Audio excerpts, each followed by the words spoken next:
आमचं तुमचं नातं फक्त एक शिक्षक आणि विद्यार्थी इथपर्यंत नाही, याच्या पलीकडे तुकाराम महाराजांच्या ओळी मला या ठिकाणी आठवतात. नातं ना येई बोलताना सांगता, अनुभव जाणे चित्त जाणे, ते काळजाचेच काळजाला कळते. खरं तर हे काळजाचं नाही, ते काळजालाच कळते. तुकाराम महाराजांच्या त्या ठिकाणी ओळी.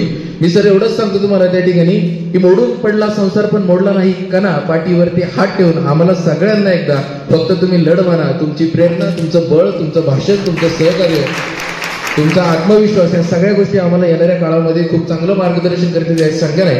खरं तर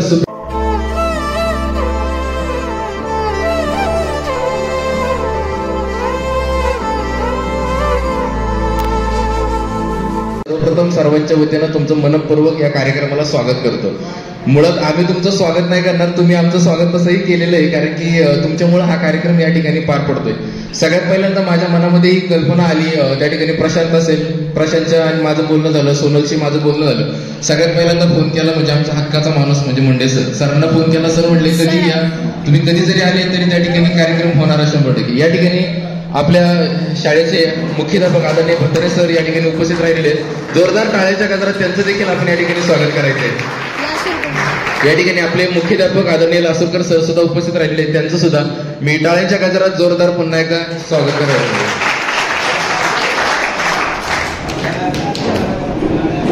खरं तर आम्ही त्याला कायम बघत होतो, परंतु म्हणतात ना हिंदू संस्कृतीमध्ये किंवा आपल्या भारतीय संस्कृतीमध्ये माणसं जातात ती फक्त शरीराने जातात, त्यांचा आत्मा कुठेतरी अमर असतो. मला असं वाटतं निश्चितपणे आज कुठेतरी तो आम्हाला बघत असेल, त्यालाही वाटत असेल की मी असतो तर या कार्यक्रमाला निश्चितपणे आलो असतो. आणि म्हणून त्या मित्राच्या आठवणीत त्या ठिकाणी 2 मिनिटं आपण सगळ्यांनी उभं राहून 2 मिनिटांसाठी त्या ठिकाणी मौन बाळगूया.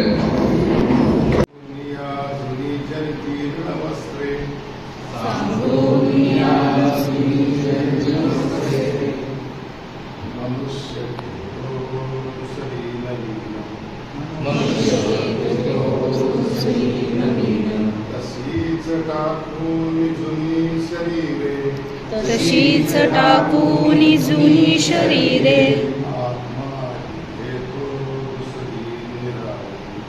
आत्मा घेतो दुसरी निराळी. ओम शांती. स्वागत आहे. खऱ्या अर्थाने 15 वर्षानंतर हा योगायोग जुळून आला, आणि हा योगायोग जुळून आणण्याचं कारण म्हणजे मला असं वाटतं आदरणीय आमचे मुंडे सर असतील व बाकीचे सर्वच आमच्या त्या ठिकाणी प्राध्यापक सगळेजण असतील आणि सर्व आमचे विद्यार्थी असतील. खरं तर एक निर्णय आम्ही घेतला की आपण एकत्र भेटलो पाहिजे, आणि त्या निर्णयाला सगळ्यांनी लगेच संमती दाखवली. आज तुम्ही नगरवरून आलेले, काही नाशिकवरून, म्हणजे महाराष्ट्राच्या विविध कानाकोपऱ्यातून सगळे विद्यार्थी आलेले त्या ठिकाणी. तर तुमचं सगळ्यांचं कौतुक आहे, तुमच्यामुळे हा कार्यक्रम त्या ठिकाणी पार पाडतोय. 15 वर्षांनी आपल्याला एकमेकांना बघायला भेटतंय, याच्यासाठी आनंदाची गोष्ट नाही. सर इथं आल्यानंतर आम्हाला एकमेकांच्या ओळखी करून द्यावे लागत होते, कारण कोणीच कोणाला ओळखत नव्हतं. परंतु मला सगळ्या शिक्षकांची मेमरी चांगली, सरांनी आम्हाला ओळखलं बरोबर सगळ्यांनी, म्हणजे बऱ्यापैकी सगळ्या विद्यार्थ्यांना शिक्षक त्या ठिकाणी ओळखत होते. मी सर्वांचं आमच्या या 2010च्या बॅचच्या वतीनं सर्व शिक्षकांचे, आमचे मुख्याध्यापक असतील, सर्व स्टाफ असेल किंवा आमचे शिक्षकेतर कर्मचारी असतील, सर्व प्राध्यापक असतील, अध्यापक असतील, सर्वांचे मी मनपूर्वक सर्वप्रथम कार्यक्रमाला या ठिकाणी स्वागत करतो. व असं वाटतं निश्चितपणे खरं तर आपल्या कार्यक्रमाचे अध्यक्ष आदरणीय भतारे सर, ज्यांना ऐकण्यासाठी आपण सगळेजण उत्सुक आहे, असं मी सरांना विनंती करतो भतारे सरांना की त्यांनी आपलं मनोगत या ठिकाणी व्यक्त करायचे. ग्रामप्रबोधिनीच्या 2010 सालची तुकडी,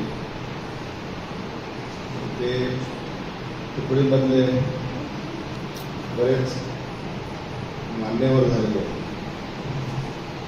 त्यामुळे विद्यार्थ्यांचे मान्यवर होणे हा एक वेगळा आनंद अनुभवायला मिळतोय. मागच्या महिन्यामध्ये 1997 मला वाटतं 2000 2 तुकडींचा एकत्रित मेळावा झालेला मला आठवतो. त्यात पुढे एकाने लोणावळ्याला घेतला होता, एका तुकडीने शाळेत घेतला होता. पण आपल्या सगळ्यांची भेट झाल्यानंतर गाव माझामध्ये कडवं आहे, नाते असू द्यावं जीवाचे, ओस पडू नये ते साचे. आपलं नातं आहे, तुम्ही तुमच्या कुटुंबात राहता, ते आपल्या अनेक चुका समाज सहन करतो, अनेक चांगल्या गोष्टी समाजात घडत असतात, त्या आपल्या शिकायला मिळतात. आणि समाजाच्या चुका होत असतात त्याला आपण जबाबदार असतो. त्यामुळं आपण चांगलं करतोय याचा आपला स्वाभिमान अभिमान थोडासा कधी कधी हे पाहिल्यानंतर वाटते का रे आपण कुठतरी कमी पडतो. त्यामुळं आपण जे आपलं व्यक्तिमत्व त्या सगळ्याला पेलवणारं झालं पाहिजे हा त्याचा अर्थ आहे.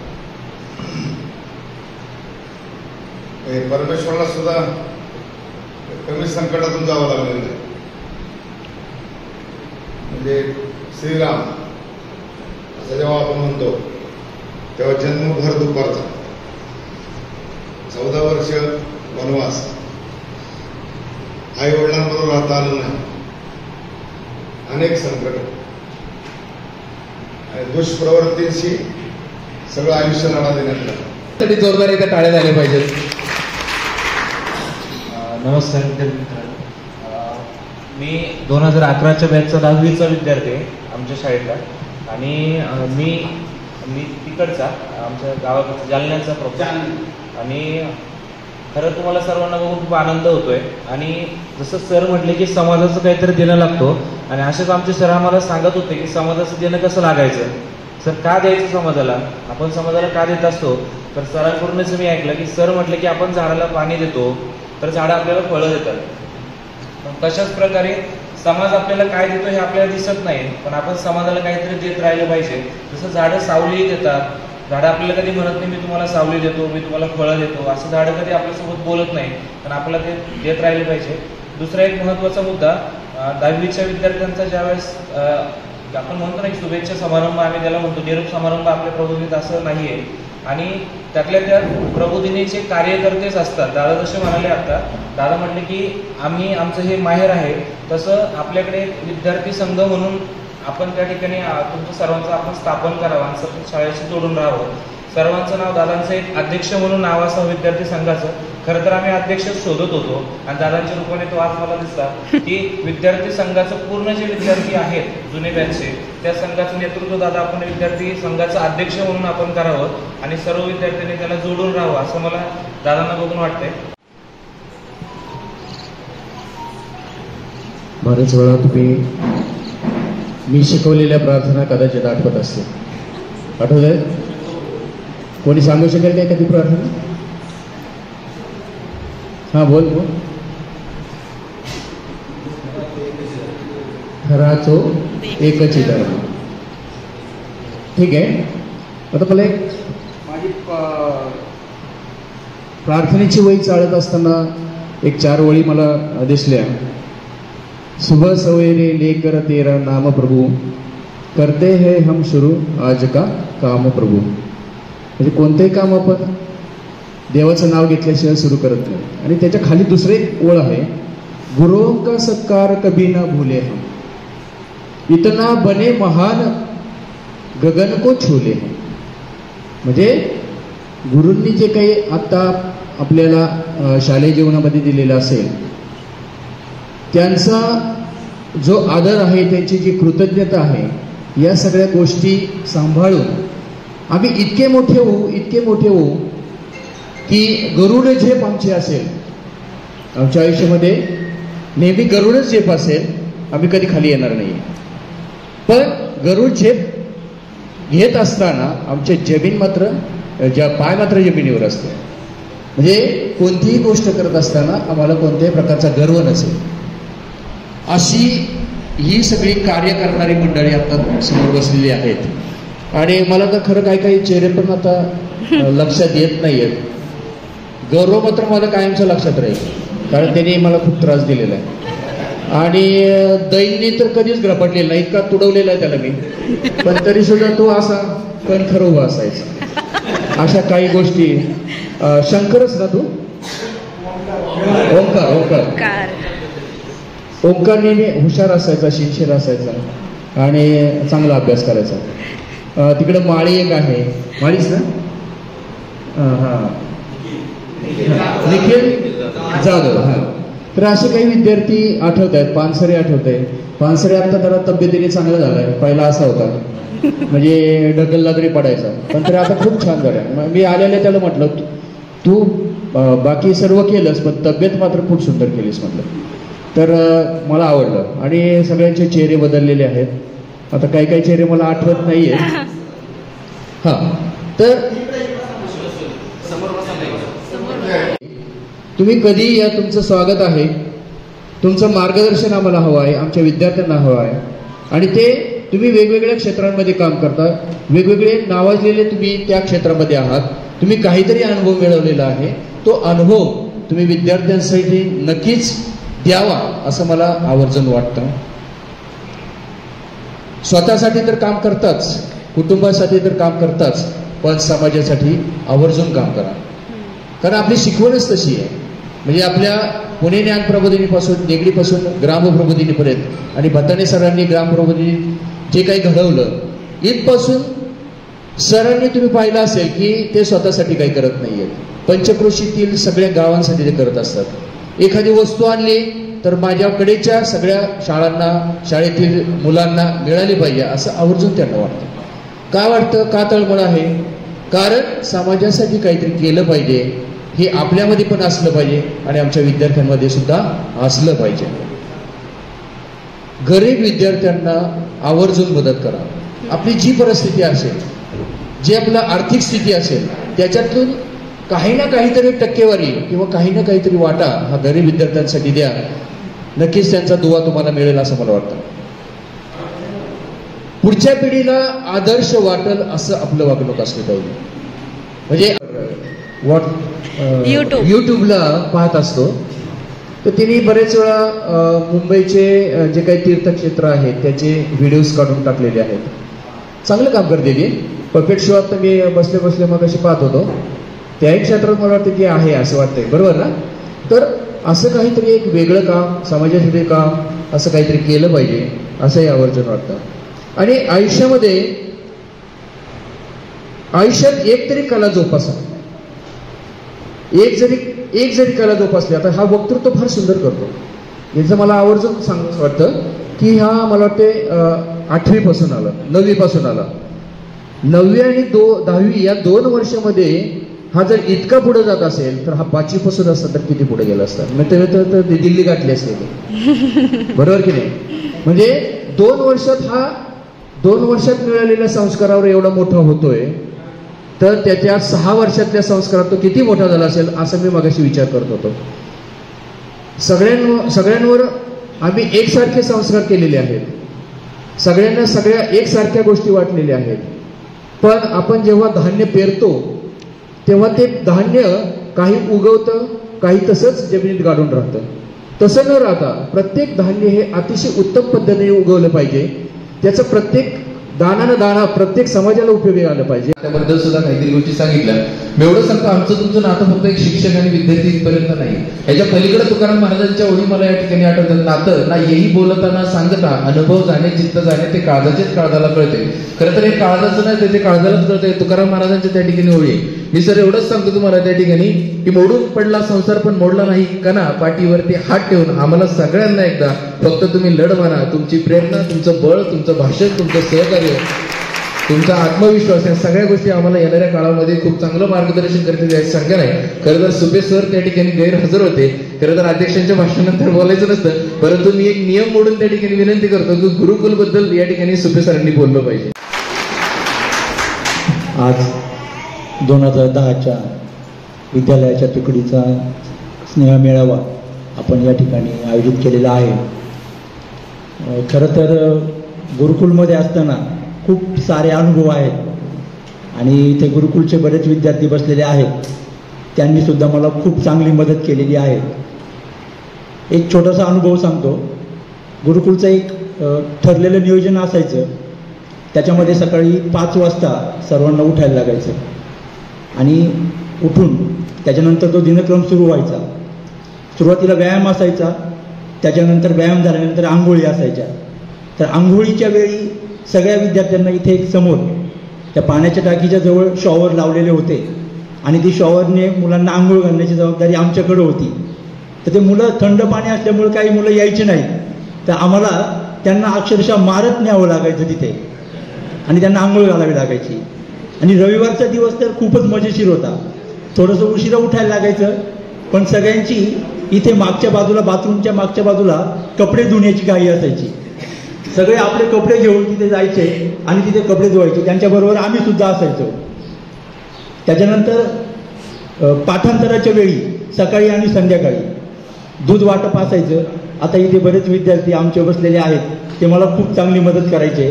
दूध वाटायला, बिस्किट वाटायला, टोस्ट किंवा नानकेट वाटायला ते असायचे माझ्याबरोबर. त्याच्यानंतर म्हणजे कधी कधी काय व्हायचं, गुरुकुलचे काही विद्यार्थी मदतही करायचे आणि ते आमच्यावर चिडायचे पण, रागवायचे पण. एक दिवशी काय झालं, ते अतुल काळे नावाचा विद्यार्थी होता आणि त्याला मी कोणत्या तरी कारणावरून ओरडलो होतो, त्याला मारलेलं होतं थोडंसं. तर त्याने तो राग मनात धरून दुसऱ्या दिवशी माझा एक नवीन शर्ट आणलेला होता, मी त्याला दाखवलेला होता, सगळ्यांनी पाहिलेला होता. तो माझा शर्टच त्यांनी गायब केला आणि तो शर्ट अक्षरशः मागे बाथरूमच्या जे ड्रेनेज लाईन होती त्या ड्रेनेज लाईनच्या चेंबरमध्ये घालून ठेवलेला होता. आणि 2-3 दिवसाने मला हळूच एक जण म्हणाला, सर अहो तुम्हाला माहिती आहे का तुमचा शर्ट कोणीतरी चोरलाय? म्हटलं नाही रे, मला नाही माहिती. मग म्हटलं अहो अशा अशा विद्यार्थ्यांनी तो चोरलेला आहे आणि तो इथे आहे. मग तिथे जाऊन तो आम्ही पाहिला पण तो तिथे होता. नंतर 2-3 दिवसांनी तो माझ्याकडे आला, सर माझी चूक झाली बरं का, तुम्ही मला मारलं होतं आणि त्या मला खूप राग आला होता त्याचा, त्याच्यामुळं मी तो शर्ट तुमचा चोरलेला होता आणि तिथे टाकलेला होता. 2010ची विद्यार्थ्यांची तुकडी मी जेव्हा एकत्र यायचं ठरवलं त्यावेळेस खरोखर आनंद वाटला की सुरुवातीला महेश आणि सोनल कदम आणि सगळा पहिल्यांदा काही प्राथमिक गट आला होता आणि खूप आनंद वाटला की हे सगळे आपले विद्यार्थी पुन्हा एकदा भेटणार आहेत, शाळेला भेट देणार आहेत, शाळेचं निरीक्षण करणार आहेत. त्यामुळे खूप आनंद वाटला आणि खूप वेगवेगळ्या ह्या बॅचच्या आठवणी आठवत आहेत. मग मैदानावरच्या असतील, त्यानंतर सूर्यनमस्कार घालतानाच्या असतील आणि प्रयोगशाळेतल्या नळ्या फोडलेल्या त्या आठवणी आजही आठवत आहेत, त्यांनी फोडलेल्या. त्यामुळे खूप वेगवेगळे अनुभव आहेत, गुरुकुलातले विद्यार्थी आहेत. आपण खऱ्या अर्थाने इथं जे घेतो, शाळेत जे घेतो ते आपल्या कुटुंबामध्ये त्याचा उपयोग होतो, तसा आपण घेतलेल्या गोष्टींचा आपल्या समाजापर्यंत त्याचा उपयोग होतो. कारण आपण समाजातल्या अनेक घटकांपर्यंत पोहोचत असतो आणि ती घेतलेली गोष्ट, इथं मिळालेली गोष्ट ती माझ्यापुरती मर्यादित राहत नाही, तर ती समाजापर्यंत जात असते. समाजापर्यंत त्याचं एक प्रकारे सादरीकरण होत असतं, एक प्रकारे समाज आपल्याकडे पाहत असतो. त्यामुळे इथं असलेला प्रत्येक हा जो विद्यार्थी आहे आपल्या तुकडीतला, हा प्रत्येक ठिकाणी वेगवेगळ्या प्रकारचं उत्तम काम करतोय आणि हे खरं प्रबोधिनीचं यश आहे, हे ग्रामप्रबोधिनीचं यश आहे. शाळा सोडल्यानंतर तुम्ही आमचे आदर्शच आहेत सगळे, कारण प्रत्येकाकडून व्यक्ती काहीतरी शिकत असतो. आदरणीय व्यासपीठ आणि जमलेले सगळे माझे वर्गमित्र म्हणायला हरकत नाही. आता शाळा सोडून गेल्यानंतर तुम्ही आमचे मित्र. शाळेच्या वेळेत आणि शाळेच्या वर्गामध्ये तोपर्यंत शिस्त असते, बाहेर गेल्यानंतर ती शिस्त थोडीशी कमी करायची असते. मला आठवतं आहे की आता 8वीच्या वर्गापासून विद्याव्रताची आठवण झाली. अविनाश जाधव ज्याचा त्यांनी उल्लेख केला तो पण नंतर भेटायला आला होता एकदा दोनदा. तो नंतर वारल्यानंतरही संपर्क केला, पण त्याच्या काही घरच्यांशी फार माझा संपर्क नाही झाला. पण गुरुकुल आणि विद्यालय अशी मला वाटते जवळपास 60 विद्यार्थ्यांची वर्ग आपला होता. आणि विद्याव्रत झाल्यानंतर मग आम्ही आता प्रशांत चापेची एक चांगली आठवण आहे. पार्श्वप्रज्ञानाला आम्ही गेलो आणि प्रशांत चापे जो पार्श्वप्रज्ञानातनं वर्ण जो पळत सुटला तो डायरेक्ट खाली पडला. त्याला मग गाडीतून उचलून आम्हाला न्यावं लागलं. की बऱ्याचदा आपल्यातली जवळची लोक म्हणजे आमच्या अगदी आयुष्यातली लोक सुसाईड करतात, लग्न होत नाही, पगार भेटत नाही, नोकरी मिळत नाही, खूप क्षुल्लक कारण आहेत आणि सुसाईडच्या मार्गाकडे जातात. कमीत कमी शेवटच्या काळात कुणीतरी बोलणारा एक जण जरी भेटला असता तर कदाचित निर्णय बदला असता, असं अनेक जण त्या ठिकाणी म्हणतात. वाटतं कुठंतरी 15 वर्षांनी एकत्र भेटल्यानंतर त्या निमित्ताने का होईना पण आपल्या मनातली मळप असेल, आपल्या मनातला तो हे असेल निराशपणा, तो कुठेतरी गेला पाहिजे, 4 चौघ एकत्र आलं पाहिजे. आणि म्हणून मी वारंवार सांगत होतो की तुम्ही फक्त कार्यक्रमाला या, पहिले तुम्ही भाषण करू नका. आपली शाळा आपण बोललं पाहिजे आणि या शाळेने आपल्याला चिंतनाच्या माध्यमातून ते सगळे संस्कार दिलेले आहेत. अजून एक गोष्ट त्या ठिकाणी सांगतो की सर तुम्ही आमच्या आयुष्यात नेमकं काय दिलं नाही एवढं जर सांगायचं म्हटलं मला तर बघा, एखादी मुलगी एखादी महिला घरासमोर एक सुंदर अशी रांगोळी काढते आणि रांगोळी काढण्याच्या अगोदर त्या रांगोळीला काही टिपके टाकत जाते, पहिला दुसरा तिसरा असे टिपके जोडले जातात. त्याच्यावेळेस टिपके टाकले जातात आणि त्यानंतर रांगोळी अशी सुंदर अशी जोडली जाते, त्याला सुबक अशी रांगोळी आम्ही म्हणतो. आमच्या प्रत्येकाच्या आयुष्यात तुम्ही कळत न कळत एक टिपकं टाकत गेलेलं आहे, प्रत्येकाने एक टिपकं टाकलेलं आहे. त्याच्यातलं एक जरी टिपकं त्या ठिकाणी चुकीचं पडलं तरी त्या रांगोळीची राख रांगोळी होती. मात्र आमच्या आयुष्याच्या सगळ्याच्या चांगल्या रांगोळ्या झालेल्या आहेत, चांगल्या अर्थाने रांगोळी झालेली. नाही तर आपण बऱ्याचदा होतो तुझ्या आयुष्याची राख रांगोळी होते, तर अशातली नाही पण चांगल्या रांगोळ्या बनल्या. त्याचं कारण कुठेतरी त्या ठिकाणी तुम्ही त्याबद्दल सगळ्या शिक्षकांचं जोरदार एकदा पुन्हा एकदा टाळ्या वाजवायच्या. यानंतर हीच आमच्या संस्कारांची शिदोरी कायम आमच्या सोबत आली पाहिजे. सरांनी शेवटची एक गोष्ट सांगितली की 2 वर्षात इतकं काही करू शकतो. सर एक गोष्ट सांगतो तुम्हाला की मी 8वी पर्यंत वर्गामध्ये खूप मंद होतो, हुशार नव्हतं आणि वडिलांची इच्छा होती की हा साळंब्र्याच्या शाळेत गेला की सुधारेल. म्हणजे आमच्या घरात सगळेजण यायचे ह्याला साळंब्र्याच्या शाळेत टाका, हा सुधारेल. कशामुळे ते मला माहित नव्हतं आणि मला असं वाटायचं की अजिबात नाही, त्या शाळेत गेलो म्हणजे आपला कार्यक्रम होणार म्हणजे होणार. कसं तरी आलो आम्ही, भताने सरांना भेटलो. सर म्हटलं सर ऍडमिशन पाहिजे, वडील विनवणी करत होते. सरांनी सांगितलं ऍडमिशन फुल झाले आता काही मिळणार नाही, याला मार्क्स सुद्धा खूप कमी आहेत, याला घेऊ नका. असं बरेच झालं पण वडिलांनी विनवणी केली, मी सुद्धा विनवणी केली. त्यावेळेस मला सरांनी आठवतंय सरांनी माझी एक परीक्षा घेतली होती. सर म्हटले सगळीकडे फिरून ये आणि तुला काय काय दिसतं सगळं बघून ये मला येऊन सांग. मी जाऊन आलो आणि सांगितलं की सर वर हॉस्टेल दिसतं. ते म्हटले बाळा हॉस्टेल नाही, ते गुरुकुल आहे, गुरुकुल म्हणायला अगोदर शिक. आणि प्रत्येक वेळी शनिवारचं चिंतन असायचं. ह्या सगळ्या गोष्टींमधून कुठेतरी विकास होत गेला. मला असं वाटतं एक क्षेत्र आहे जे मी बोलतो म्हणून लोकांसमोर येतोय, असं प्रत्येकामध्ये काहीतरी एक सुप्त गुण, एक चांगले व्यावसायिक आम्ही रिअल इस्टेटमध्ये असतील, कन्स्ट्रक्शन मध्ये असतील, वेगवेगळ्या क्षेत्रामध्ये चांगले व्यावसायिक आहेत आणि व्यावसायिक होण्याचा दृष्टिकोन पण आम्ही राखी विकण्याच्या माध्यमातून कुठेतरी तो संपादित केलेला आहे. त्यामुळे तुम्ही जर सांगितलं 2 वर्ष, मला असं वाटतंय जो प्रबोधिनीत येतो तो प्रबोधिनीचाच होऊन जातो. लक्षात घ्या, मुलीला लग्न झाल्यानंतर सासर आणि माहेर असतं, तसं आम्हाला प्रत्येकाला प्रबोधिनी सोडल्यानंतर हक्काचं माहेर आमच्या सगळ्यांचं म्हणजे ग्रामप्रबोधिनी, आम्ही हक्काने कधी तिथे येऊ शकतो. आणि सरांनी सुरुवातीला एक पक्षी आहे बघा, तो गेल्यानंतर राखेतून सुद्धा भरारी मारण्याचं त्या ठिकाणी सामर्थ्य दाखवतो. मला असं वाटतं कळत न कळत कुठंतरी हिनामध्ये सुद्धा त्या सगळ्या गोष्टी, इतके दिवस ते आपल्यासोबत हसून खेळून बोलत होती. बऱ्याचदा मला वाटतं 90% लोकांना या सगळ्या कुठल्याच गोष्टी माहीत नव्हत्या, म्हणजे इव्हन मला सुद्धा या सगळ्या गोष्टी माहीत नव्हत्या. पण ते तिने जे वाक्य सांगितलं की प्रबोधिनीचे विद्यार्थी विषय संपला, तिथंच सगळ्या काही गोष्टी येतात. आणि मला असं वाटतं आमचे सगळे बॅच त्या ठिकाणी तुझ्या सोबत आहे. सगळ्यांनी लाईक करा, फॉलो करा, सबस्क्राईब करा, शेअर करा आणि जोरदार त्या ठिकाणी सोशल मीडियाच्या माध्यमातून टाळ्या तर वाजवाच, पण सोशल मीडियावर आपली एक विद्यार्थी चांगली स्टार झाली पाहिजे, सगळ्यांनी मदत करा. कमी मुलांना मारला असेल, ज्याच्यात मार खाल्ला त्याच्यात मी पण एक जण होतो आणि कायम त्यांच्याबद्दल आदर वाटायचा. शाळेत असताना बऱ्याचदा वाटायचं की शाळा संपली 2 वर्ष झाली की बघून घेऊ सरांना नवी.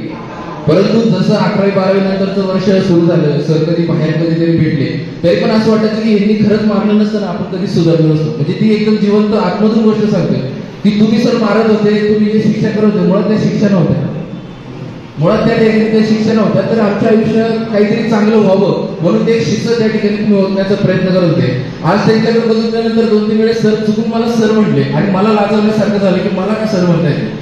म्हणजे त्यांची आमची जागा ज्यांच्या पायापाशी आहे ते जर आम्हाला शिक्षक म्हणत असतील, आदर देत असतील तर ते सर आम्हाला अजिबात पटत नाही. तुम्ही म्हणत असतो की जे आलेत ते मावळेत आणि जे आले नाहीत ते कावळे. कावळ्यांच्या जीवावर स्वराज्य कधी घडत नसतं, स्वराज्य घडायचं असेल तर त्यासाठी खांदा मावळा असायला लागतं.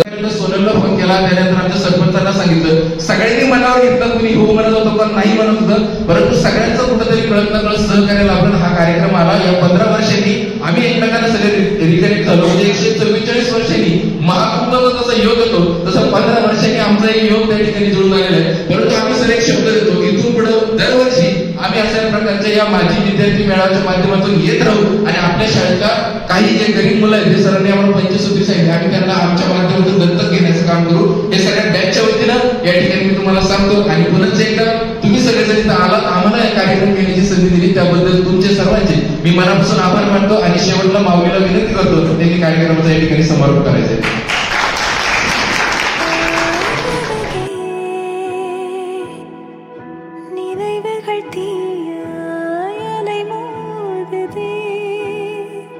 उडलिंग सावा